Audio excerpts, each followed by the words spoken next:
ஆச்சி பாதாம் ட்ரிங்க். ஆச்சி பாதாம் ட்ரிங்க் ஒன்னு வாங்கினா ஒன்னு ஃப்ரீ. ஹிந்தி படித்தால் நாடு முழுவதும் வேலைவாய்ப்பு கிடைக்கும் என்ற மாய தோற்றத்தை உருவாக்குவதாக விடுதலை சிறுத்தைகள் கட்சி தலைவர் திருமாவளவன் தெரிவித்துள்ளார். சென்னை விமான நிலையத்தில் செய்தியாளர் சந்திப்பில் பேசிய அவர், இருமொழி கொள்கையே நாடு முழுவதும் போதுமானது என்று தெரிவித்தார்.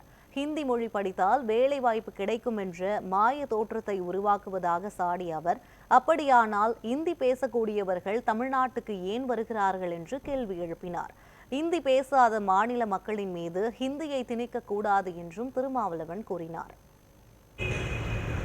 மும்மொழி கொள்கை தொடர்பாக தமிழ்நாடு அரசு எடுத்திருக்கிற நிலைப்பாடு மிகவும் வரவேற்கக்கூடிய ஒன்று.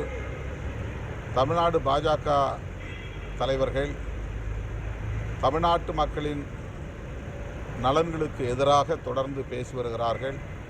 திமுகவையும் திமுக அரசையும் விமர்சிக்கிறோம் என்கிற பெயரில் தமிழ்நாட்டு மக்களுக்கு எதிரான நிலைப்பாட்டை அவர்கள் மேற்கொண்டு வருவது கண்டனத்திற்குரியது.